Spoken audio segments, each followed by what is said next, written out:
Combien de mères se sont déjà demandé, connaissons-nous vraiment nos enfants? Cette nuit, à 73 ans, j'ai découvert une vérité si cruelle que je refuse encore d'y croire. Je m'appelle Pauline Martin, et ce que j'ai vu il y a 2 heures a changé tout ce en quoi je croyais concernant l'amour maternel. C'était un mardi pluvieux de février à Lyon, en France. Le vent hurlait dans les rues étroites du quartier du Vieux-Lyon, où je vis seule depuis la mort de mon Pierre. Mon appartement au 3e étage de la rue Saint-Jean, qui autrefois résonnait de rires et de conversations, n'écho maintenant qu'avec le bruit de la télévision et mes pas solitaires. Les murs de cet appartement gardent encore les souvenirs de 45 ans de bonheur conjugal.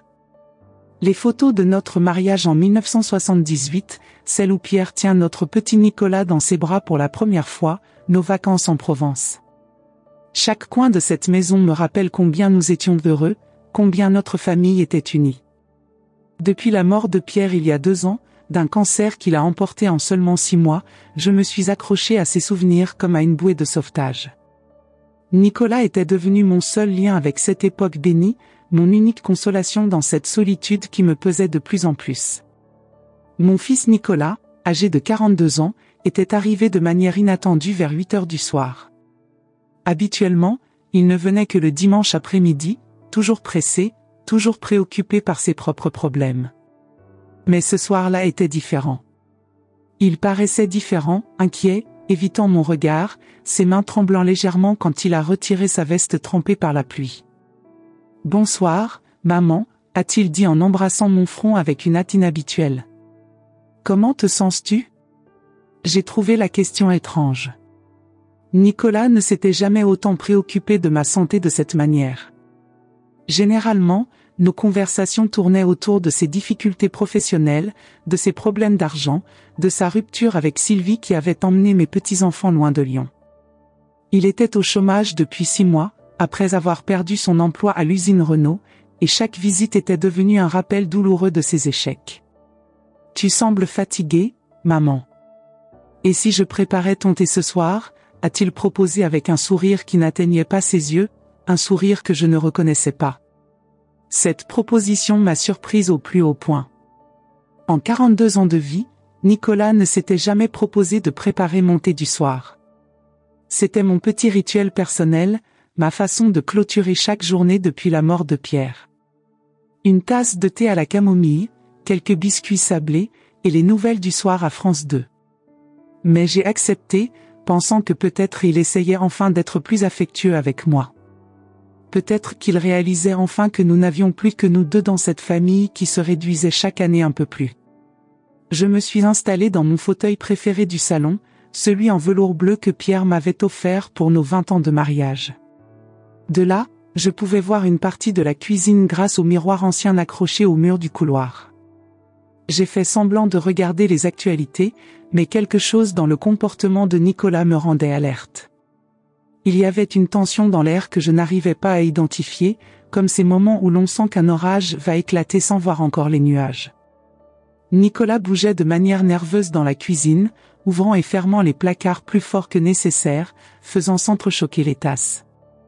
La pluie redoublait d'intensité contre les fenêtres, créant une mélodie monotone qui ajoutait à l'atmosphère étrange de cette soirée. Les réverbères de la rue Saint-Jean projetaient des ombres dansantes sur les murs de mon salon, et j'ai senti un frisson me parcourir l'échine sans comprendre pourquoi. C'est alors que c'est arrivé. Je me suis levée silencieusement pour aller chercher mon mouchoir dans la chambre, mais en passant devant la cuisine, j'ai vu à travers l'entrebâillement de la porte une scène qui m'a pétrifiée sur place. Nicolas, mon propre fils, la chair de ma chair, retirait un petit comprimé blanc de la poche de sa veste et le laissait délibérément tomber dans ma tasse de thé. Mon sang s'est glacé dans mes veines. Le temps s'est arrêté. Pendant un moment qui m'a semblé éternel, je suis restée là, figée, observant cet homme que j'avais porté dans mon ventre, que j'avais nourri de mon lait, que j'avais veillé durant toutes ces maladies d'enfant, remuer soigneusement le thé avec une petite cuillère, s'assurant que le comprimé se dissolve complètement. Ses gestes étaient calculés, précis, méthodiques, comme s'il avait déjà accompli ce geste auparavant. Il a même pris le temps de sentir le thé, probablement pour s'assurer que l'odeur n'avait pas changé. Puis il a essuyé soigneusement la cuillère et l'a remise dans le tiroir, effaçant toute trace de son acte.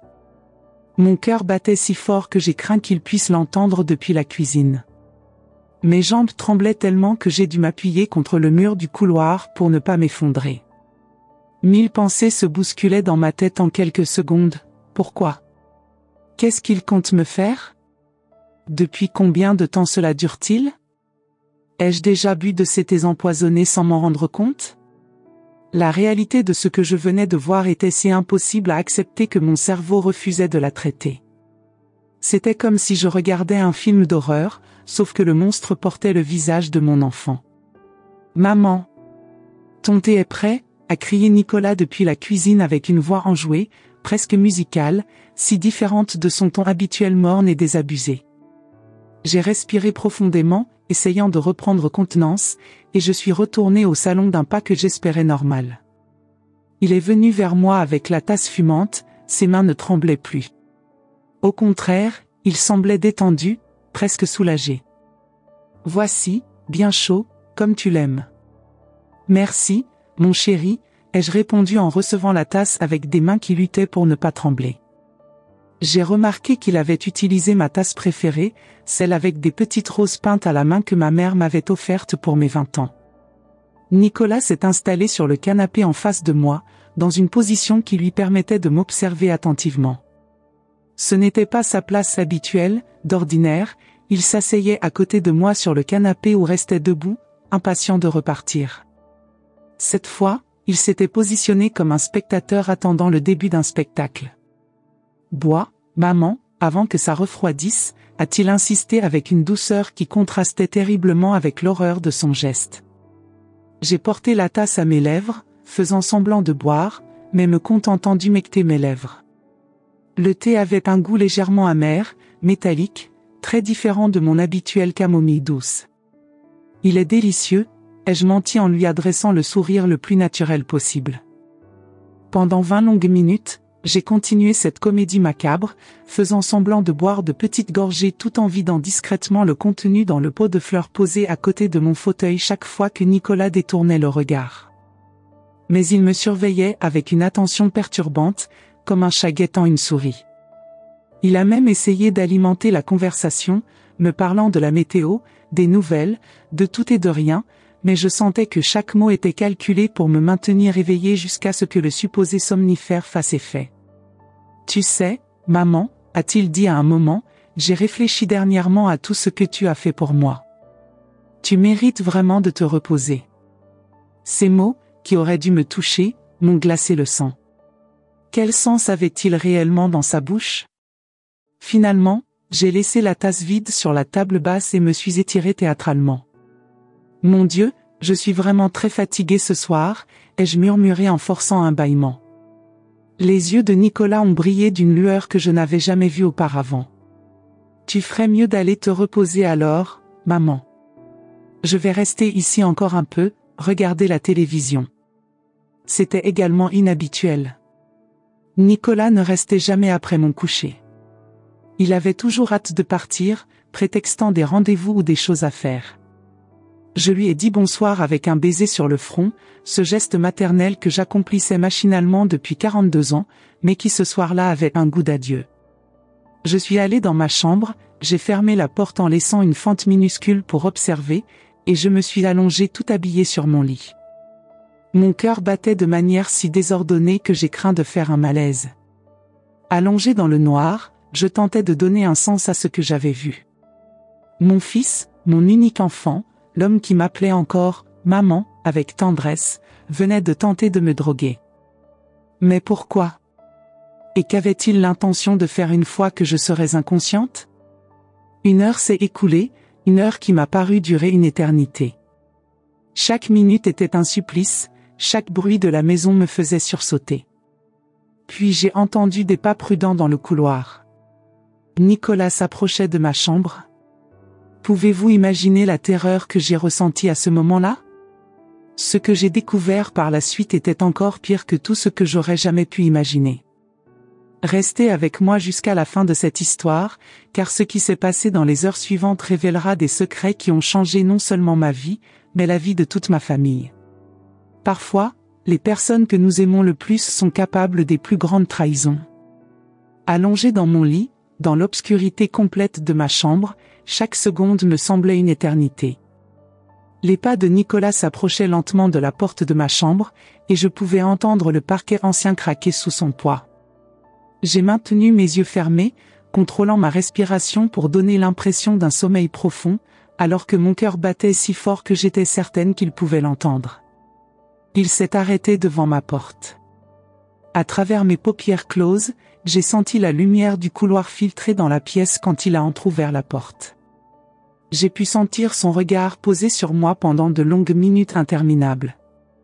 Le silence était si dense que j'entendais ma propre circulation sanguine bourdonner dans mes oreilles. « Maman » a-t-il chuchoté si bas que c'était à peine audible. « Tu dors ?» Je n'ai pas répondu, maintenant mon corps parfaitement immobile malgré la tension qui contractait tous mes muscles. J'ai entendu un soupir de soulagement s'échapper de ses lèvres, puis ses pas se sont éloignés. Mais quelque chose dans mon instinct maternel me disait que cette nuit ne faisait que commencer. Pendant 1 heure supplémentaire, je suis resté en alerte, captant chaque bruit de la maison. Nicolas était dans le salon, et j'entendais le murmure de sa voix. Il parlait au téléphone à voix basse, sur un ton urgent, conspiratoire, que je ne lui connaissais pas. Parfois, sa voix s'élevait légèrement, trahissant une nervosité croissante, puis il se rappelait qu'il devait rester discret et baissait à nouveau le volume. J'ai tendu l'oreille, essayant de saisir quelques mots, mais la distance et le fait qu'il parlait délibérément rendaient la conversation incompréhensible. Tout ce que je pouvais discerner, c'était le rythme saccadé de ses phrases, comme s'il donnait des instructions ou confirmait un plan. À 23h30, j'ai entendu la porte d'entrée s'ouvrir puis se refermer avec un claquement étouffé. Je me suis levé précautionneusement et me suis approché de la fenêtre de ma chambre. Écartant délicatement le rideau en dentelle que ma mère avait cousu de ses mains, j'ai vu Nicolas sortir de l'immeuble et marcher rapidement dans la rue Saint-Jean rendue luisante par la pluie persistante. Ses épaules étaient voûtées, ses mains enfoncées profondément dans les poches de sa veste, et il regardait constamment autour de lui comme s'il craignait d'être suivi. La lumière jaunâtre des réverbères créait des ombres inquiétantes qui semblaient danser autour de lui. Où pouvait-il bien se rendre à 1 heure pareille? Et surtout, pourquoi me laisser seul si j'étais censé être profondément endormi par le somnifère? J'ai enfilé ma robe de chambre en laine bleue, celle que Pierre m'avait offerte pour notre dernier Noël ensemble, et je suis sorti de ma chambre. L'appartement semblait différent dans la pénombre, plus grand, plus menaçant. Chaque meuble projetait des ombres inquiétantes, et le tic-tac de l'horloge grand-père du couloir résonnait comme un métronome sinistre. Je me suis dirigé vers le salon, mes pantoufles glissant silencieusement sur le parquet. Sur la table basse, j'ai découvert quelque chose qui m'a fait chanceler, une photocopie de mon contrat d'assurance vie, avec certains montants surlignés en jaune fluo. À côté, il y avait une enveloppe que j'ai immédiatement reconnue, c'était mon testament, celui que j'avais fait rédiger par Maître Dubois l'année dernière. Mes mains tremblaient violemment tandis que je feuilletais ces documents que Nicolas avait sortis de mon secrétaire. Il avait surligné toutes les clauses relatives à mon héritage, annoté les marges avec des calculs au crayon. Sur le montant de l'assurance vie, il avait écrit de sa propre écriture, 180 000 €. J'ai dû m'asseoir dans mon fauteuil, mes jambes ne me portant plus. J'étais en train de découvrir que mon propre fils avait minutieusement étudié ma valeur financière, calculé ce que ma mort pourrait lui rapporter. Comment en étions-nous arrivés là?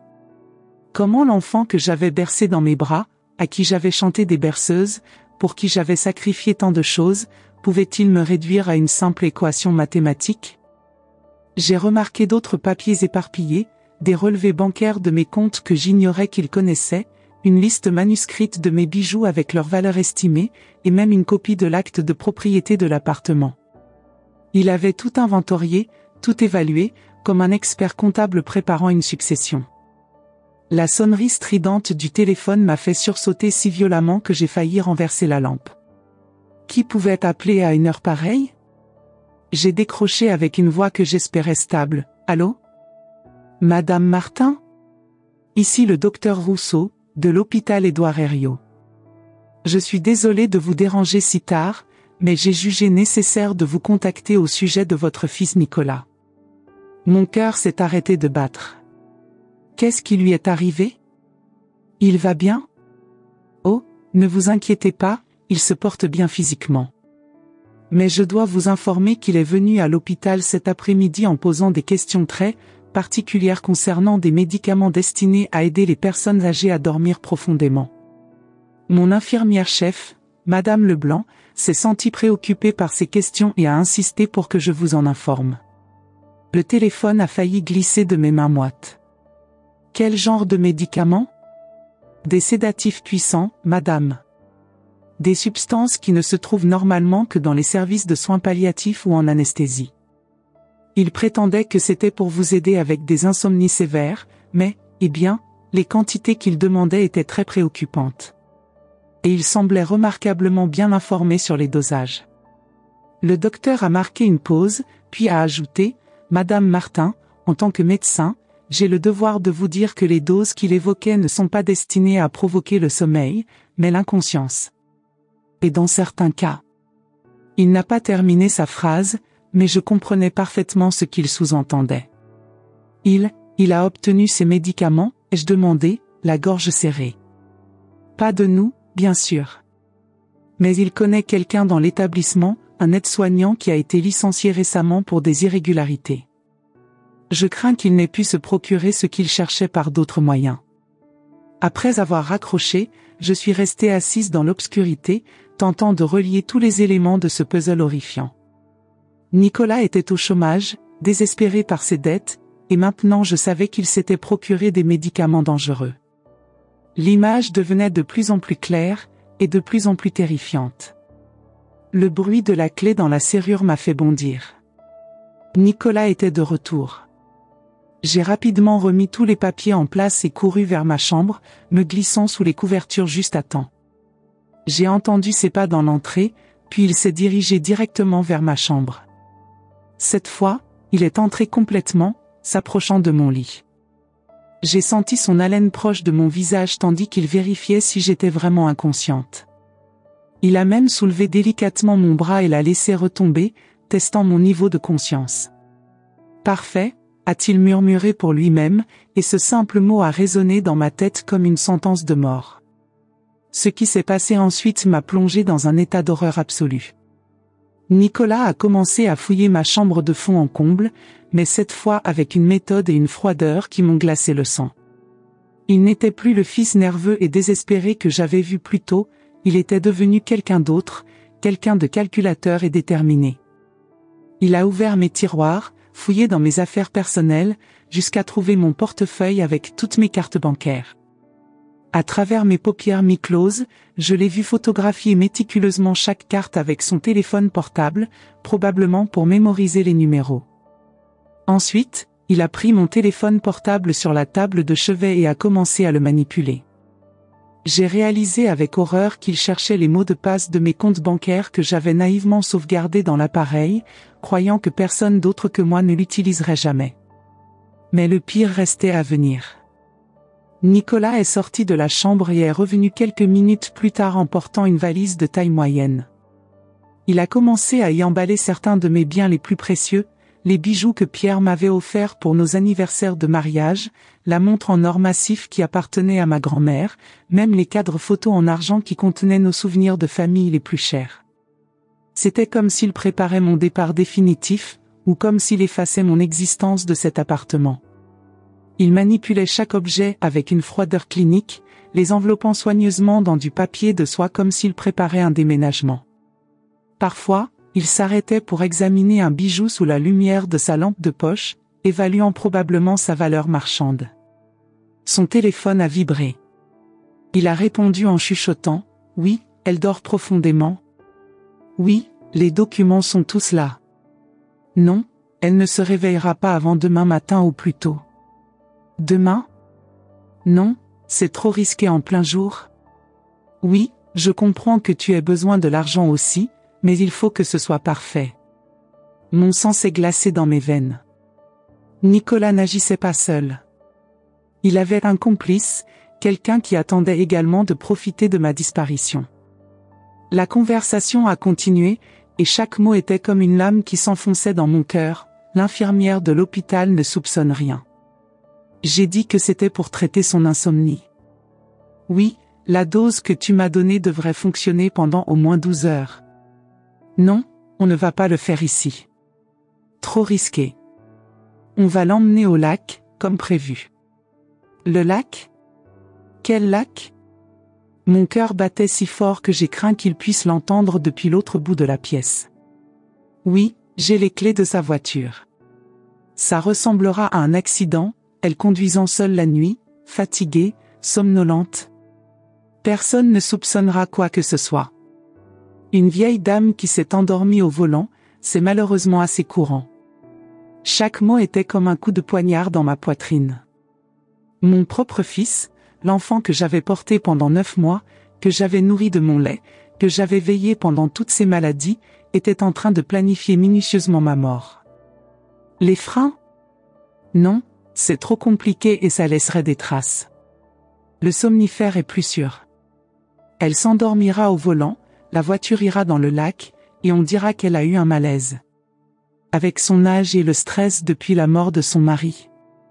Il parlait de ma mort comme d'un simple problème technique à résoudre, pesant les pour et les contre de différentes méthodes comme s'il planifiait des vacances.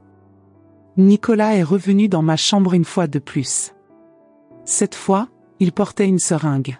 « Désolé, maman », a-t-il murmuré en s'approchant de moi, « mais tu as toujours dit que j'étais ton trésor le plus précieux. Maintenant, tu vas m'aider une dernière fois. » Il s'est penché vers moi, la seringue à quelques centimètres de mon bras.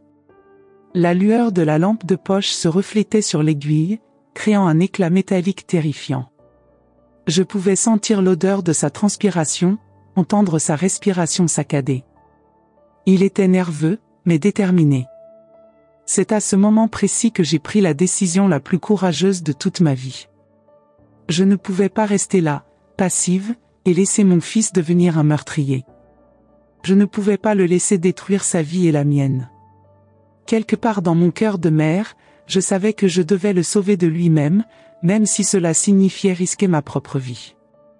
J'ai ouvert les yeux et j'ai parlé. « Arrête immédiatement, Nicolas. » Ma voix a tranché le silence comme une lame acérée. Mon fils s'est figé instantanément, la seringue à quelques centimètres de mon bras. Le temps s'est suspendu dans cette chambre plongée dans la pénombre. Ses yeux se sont écarquillés de terreur absolue quand il m'a vue assise dans le lit, parfaitement éveillée, le regardant droit dans les yeux avec une détermination qu'il ne m'avait jamais vue. La seringue a tremblé dans sa main.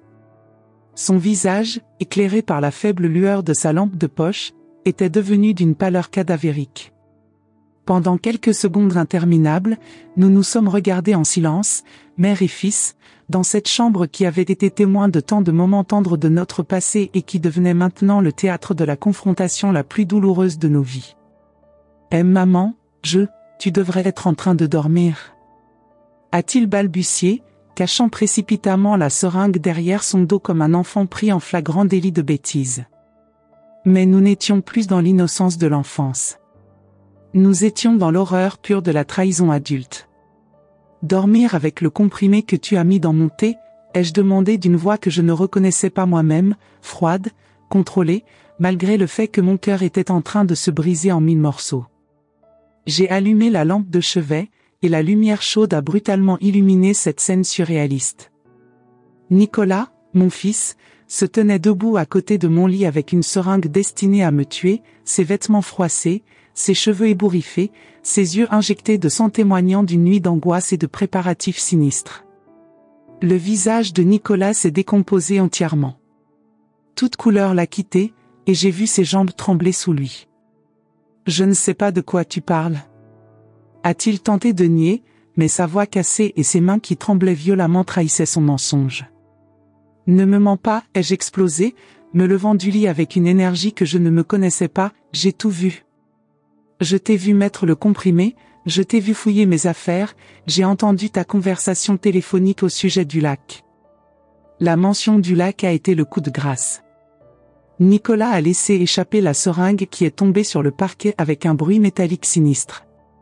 Ses épaules se sont affaissées, et j'ai vu s'effondrer en quelques secondes l'homme qu'il prétendait être pour laisser place à l'enfant terrifié qu'il était redevenu. « Maman, tu ne comprends pas » a-t-il commencé, mais ses mots sont sortis dans un sanglot étouffé. « Je ne voulais pas, je n'avais pas le choix. »« Pas le choix » ai-je répété, sentant ma voix monter malgré moi. « Pour tuer ta propre mère ? Pour voler mon argent ? Pour effacer 42 ans d'amour maternel ? » J'ai ramassé la seringue du sol, et Nicolas a reculé comme si j'allais m'en servir contre lui. « Qu'est-ce qu'il y a là-dedans, Nicolas ? Encore un de tes somnifères ? Ou quelque chose de plus définitif cette fois ? Non, maman, ce n'est pas ce que tu crois. » A-t-il plaidé, mais les larmes qui coulaient sur ses joues démentaient ses paroles. « Alors explique-moi, ai-je crié. Explique-moi pourquoi mon fils, l'enfant que j'ai porté dans mon ventre, que j'ai nourri de mon lait, que j'ai consolé durant tous ses cauchemars, se tient dans ma chambre à 1h du matin avec une seringue. » Nicolas s'est effondré sur la chaise près de la fenêtre, enfouissant son visage dans ses mains.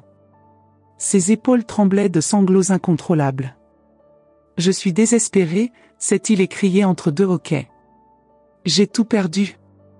La maison, le travail, Sylvie m'a quitté et a emmené les enfants. Je dois de l'argent à des gens très dangereux, maman.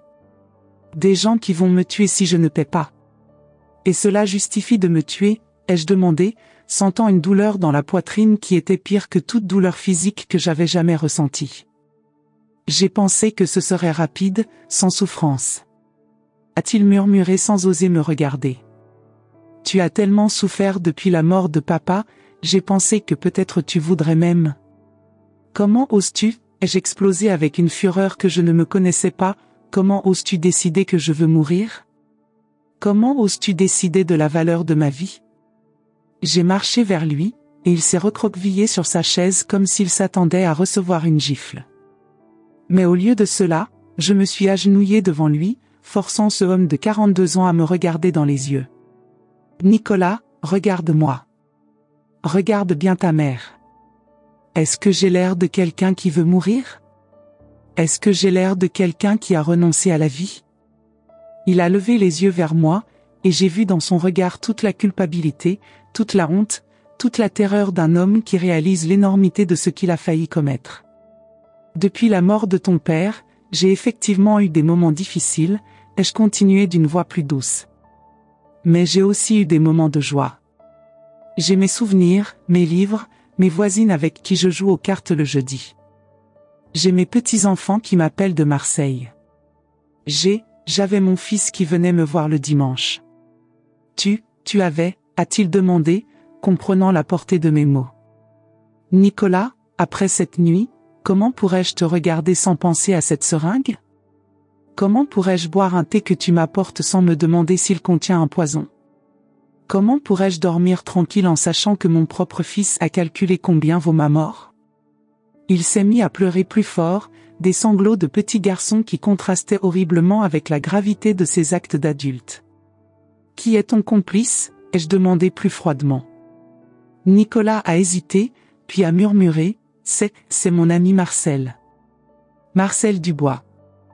Il travaillait à l'hôpital comme aide-soignant avant d'être licencié. C'est lui qui a eu accès aux médicaments. Il doit de l'argent aux mêmes personnes que moi. Et vous avez pensé qu'assassiner une femme âgée résoudrait tous vos problèmes ? On n'allait pas te tuer directement, s'est-il défendu, comme si cela changeait quelque chose. On allait juste te rendre très somnolente et te mettre dans la voiture, faire croire que tu t'es endormi en conduisant et que tu es tombé dans le lac de Miribel. Ah, que c'est généreux, ai-je répliqué avec un sarcasme que je ne me connaissais pas, une mort plus humaine. Et ensuite ?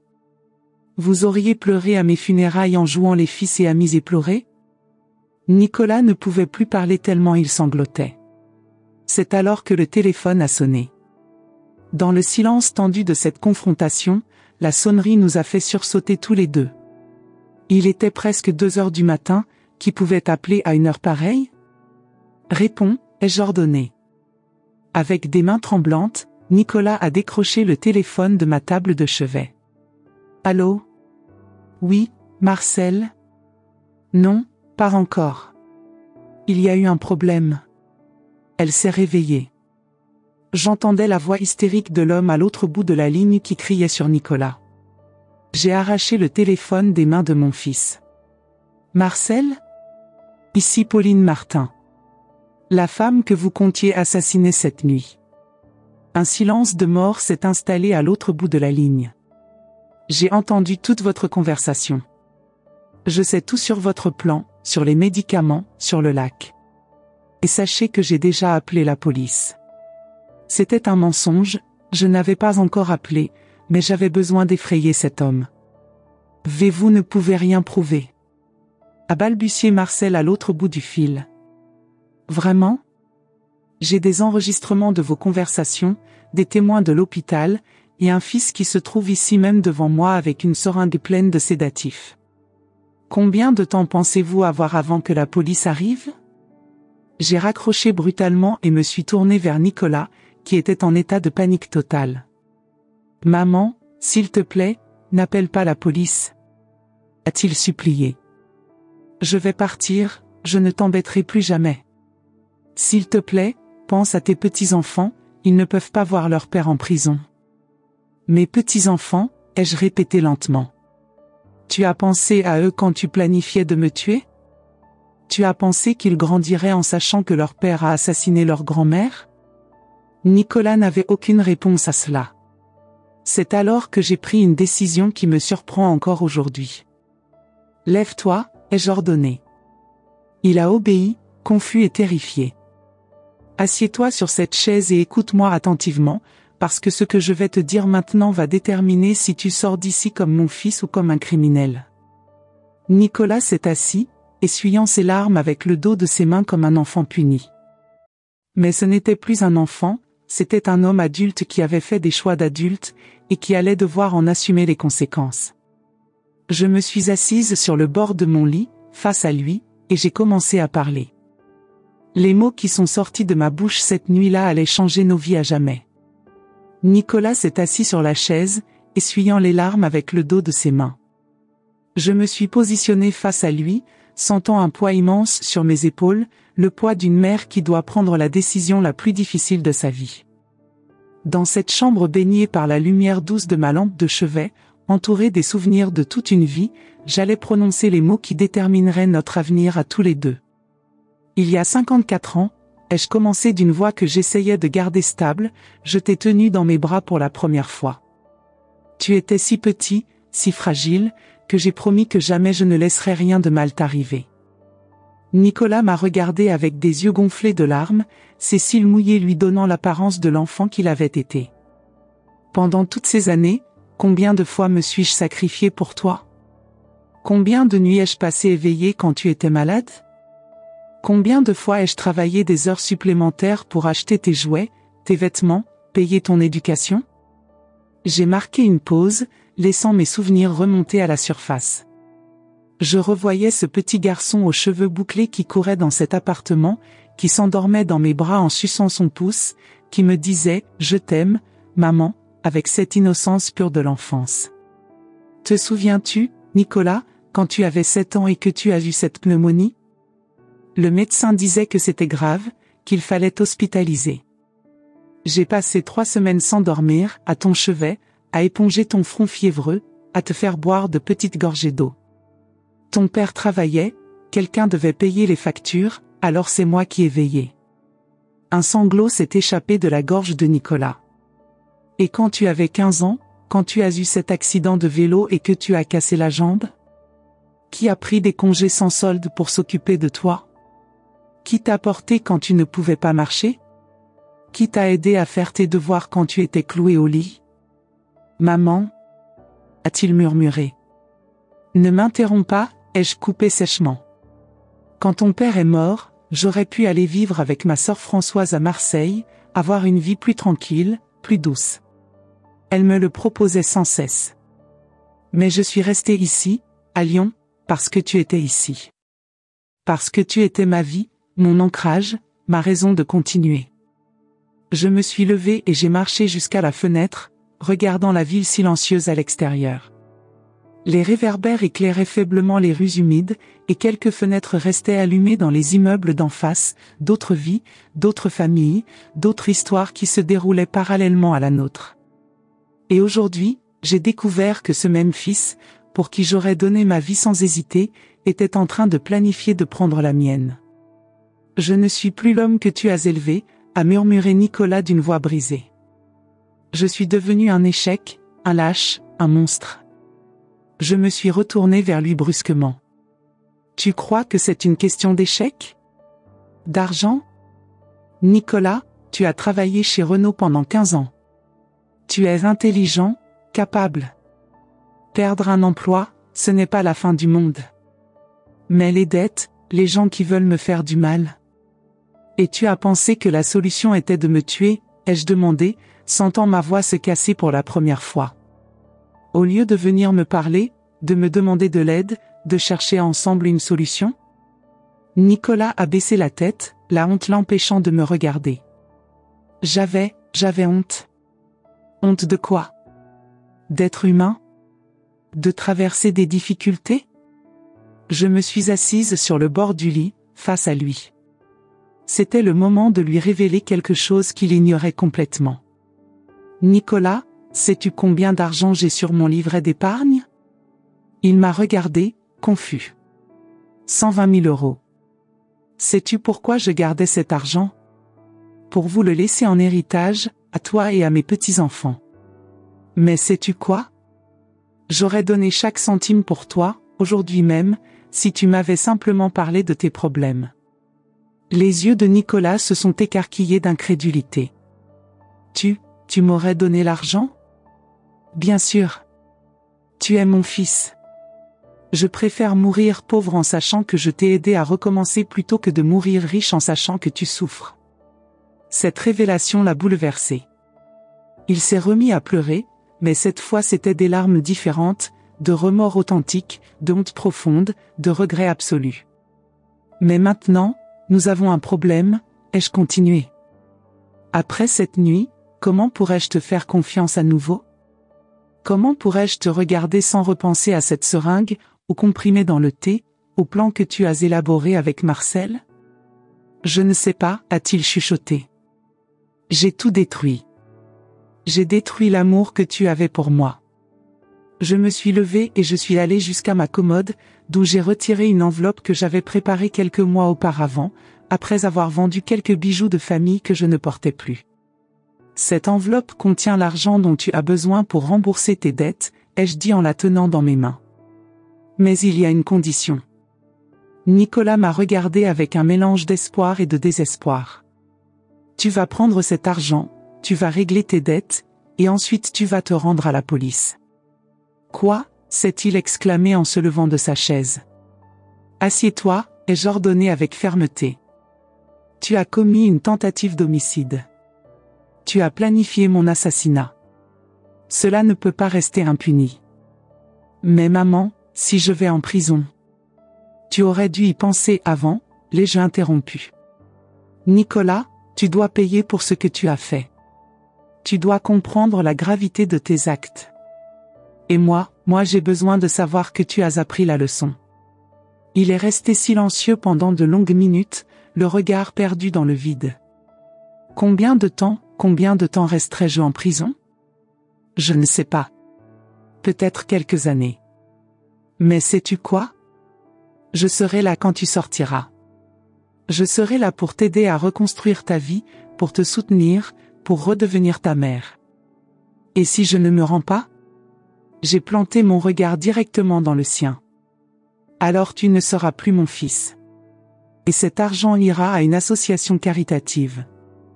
Nicolas s'est levé, arpentant la chambre comme un animal en cage. Tu me mets dans une situation impossible. Non, ai-je répondu calmement. Tu t'es mis dans cette situation quand tu as décidé que tuer ta mère était une option acceptable. Les heures ont passé.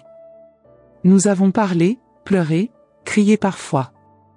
J'ai raconté à Nicolas tous les sacrifices que j'avais faits pour lui, tous les moments de bonheur qu'il m'avait donnés, tous les espoirs que j'avais eus pour son avenir. Il m'a parlé de sa descente aux enfers, de ses dettes de jeu, de ces hommes dangereux qui le menaçaient, de sa peur, de son désespoir. À 3 heures du matin, après des heures de conversation, de larmes et de confrontation, Nicolas a finalement pris sa décision. « Je vais me rendre », a-t-il dit d'une voix qui semblait avoir vieilli de plusieurs années en une seule nuit. « Tu as raison. Je dois payer pour ce que j'ai fait. » J'ai serré mon fils dans mes bras pour la première fois de cette nuit terrible. Malgré tout ce qu'il avait fait, malgré la douleur qu'il m'avait infligée, il restait mon enfant. Je t'aime, Nicolas. Je t'aimerai toujours. Mais je t'aime aussi assez pour te laisser affronter les conséquences de tes actes. 3 jours plus tard, Nicolas s'est présenté au commissariat de police du 5e arrondissement, accompagné de Maître Durand, l'avocat que j'avais engagé pour lui. Marcel a été arrêté le même jour dans son appartement miteux de Villeurbanne, où la police a trouvé le reste des médicaments volés. L'enquête a révélé que Nicolas devait 80 000 € à un réseau de paris clandestins. Marcel, lui, devait 60 000 € aux mêmes personnes. Ils avaient planifié mon meurtre depuis plusieurs semaines, étudiant mes habitudes, mes horaires, mes routines. Pendant le procès, 6 mois plus tard, j'étais assise au premier rang du tribunal. Quand le juge m'a demandé si je souhaitais prendre la parole, je me suis levée avec dignité. Votre honneur, cet homme a planifié ma mort. Mais c'est aussi mon fils. Et je crois que les gens peuvent changer, peuvent apprendre, peuvent se racheter. Je demande que la sentence soit juste, mais qu'elle lui donne aussi la possibilité de redevenir l'homme que je sais qu'il peut être. Nicolas a été condamné à 3 ans de prison ferme, mais il n'en a purgé que 2 grâce à sa bonne conduite et à son travail exemplaire à l'atelier de menuiserie de la prison. Aujourd'hui, 3 ans après sa libération, Nicolas travaille comme menuisier dans un petit atelier du quartier de la Croix-Rousse. Il habite un modeste 2 pièces à quelques rues de chez moi. Nous dînons ensemble tous les dimanches, comme avant, mais notre relation a changé. Elle est plus vraie, plus profonde, débarrassée des non-dits et des faux-semblants. Il n'a jamais touché à l'argent que je lui avais proposé cette nuit-là. Il a insisté pour que je le donne à la Fondation hospitalière Sainte-Marie, qui s'occupe des personnes âgées. Je ne mérite pas cet argent, m'a-t-il dit. Je préfère tout reconquérir par mon propre travail. Mes petits-enfants, qui avaient 8 et 12 ans à l'époque, connaissent maintenant la vérité sur ce qui s'est passé. Ce fut une conversation difficile, mais nécessaire. Grand-mère, m'a dit ma petite fille aînée, Clara, papa a fait quelque chose de très mal, mais tu lui as appris à redevenir bon. Cette phrase résume peut-être tout. Parfois, aimer vraiment quelqu'un, c'est accepter de le voir tomber pour l'aider à se relever de la bonne manière. Il y a quelques semaines, Nicolas m'a apporté des fleurs, pas parce que c'était mon anniversaire ou une date particulière, mais simplement parce qu'il en avait envie. En me tendant le bouquet de roses blanches, il m'a dit « Merci de m'avoir sauvé de moi-même, maman. » Et savez-vous quoi? Je dors bien la nuit maintenant. Non pas parce que je suis certaine d'être en sécurité, après tout, la vie apporte toujours des risques, mais parce que je sais que j'ai fait ce qu'il fallait. J'ai sauvé mon fils non seulement d'une vie de criminalité, mais de devenir un homme que je n'aurais pas pu reconnaître. L'année dernière, pour mes 75 ans, Nicolas m'a offert quelque chose d'extraordinaire. Il avait sculpté de ses mains, dans son atelier, une reproduction miniature de notre ancien canapé familial, celui sur lequel nous nous installions tous les 3 le dimanche soir pour regarder la télévision quand il était enfant. Pour que tu n'oublies jamais les bons moments, m'a-t-il dit. Mes petits-enfants viennent me voir plus souvent maintenant. Clara étudie le droit à la Sorbonne et veut devenir avocate, pour aider les gens comme papa à s'en sortir.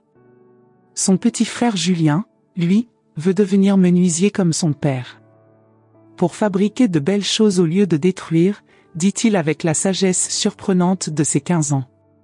Parfois, le plus grand acte d'amour, c'est de dire non. Parfois, sauver quelqu'un signifie le laisser se briser complètement pour qu'il puisse se reconstruire correctement. Et parfois, découvrir que quelqu'un qu'on aime est capable du pire nous enseigne que nous sommes tous capables du meilleur, à condition d'avoir le courage de choisir le chemin le plus difficile, mais le plus juste. Cette leçon, je l'ai apprise à 73 ans, dans une nuit qui aurait pu être ma dernière. Mais au lieu de mettre fin à ma vie, cette nuit a donné naissance à une nouvelle vie pour mon fils et pour moi. Voici mon histoire. Une histoire de trahison, de pardon, de justice, par-dessus tout, d'un amour assez fort pour exiger la responsabilité. Si vous êtes parent, si vous avez des enfants que vous aimez, souvenez-vous, ne les protégez pas des conséquences de leurs actes. Ce n'est pas de l'amour, c'est de la lâcheté. Le véritable amour parental, c'est avoir le courage d'enseigner que nos choix ont du poids, que nos actes ont des conséquences, et que la rédemption ne vient qu'à travers la responsabilité. Je m'appelle Pauline Martin, j'ai maintenant 76 ans, et cette nuit-là m'a enseigné qu'être mère ne se termine pas quand les enfants grandissent. Parfois, être mère signifie prendre les décisions les plus difficiles de nos vies, même quand cela nous brise le cœur. Parfois, l'amour le plus profond demande le sacrifice le plus douloureux. Et parfois, ce sacrifice permet de sauver ce qu'il y a de plus précieux, l'humanité de ceux qu'on aime. Parfois la vie nous place face à des choix que nous n'avions jamais imaginé devoir faire. J'ai affronté le mien cette nuit terrible, et aujourd'hui je partage avec vous non seulement une histoire, mais une réflexion sur ce que signifie vraiment aimer quelqu'un. Je sais que beaucoup d'entre vous qui m'écoutez en ce moment ont peut-être vos propres enfants adultes, vos propres défis familiaux, vos propres nuits d'insomnie à vous demander où vous avez échoué ou comment aider. Certains d'entre vous vivent peut-être des situations difficiles avec des personnes que vous aimez, vous questionnant sur s'il faut intervenir ou laisser faire. Cette histoire n'est pas seulement la mienne. Elle appartient à tous ceux qui ont un jour dû choisir entre protéger quelqu'un de ses conséquences ou l'aimer suffisamment pour le laisser apprendre. Racontez-moi dans les commentaires, avez-vous déjà dû prendre une décision difficile par amour? Avez-vous déjà dû dire non à quelqu'un que vous aimez, même en sachant que cela allait faire mal? Ou peut-être êtes-vous de l'autre côté, peut-être êtes-vous quelqu'un qui a dû apprendre une leçon difficile pour devenir une meilleure personne? Vos histoires comptent. Vos expériences peuvent aider d'autres personnes qui traversent la même chose. N'ayez pas peur de partager, de vous ouvrir. Parfois, c'est justement en partageant nos douleurs que nous trouvons notre guérison. Si cette histoire a touché votre cœur, si elle vous a fait réfléchir sur vos propres relations familiales, laissez un like pour que d'autres personnes puissent aussi la trouver. Et abonnez-vous à la chaîne, car ici nous partageons non seulement des histoires, mais des morceaux de vraie vie qui nous font grandir ensemble. Souvenez-vous, il n'est jamais trop tard pour recommencer, il n'est jamais trop tard pour choisir l'amour véritable au lieu de l'amour facile. À la prochaine histoire, prenez soin de vous et prenez soin de ceux que vous aimez, de la bonne façon.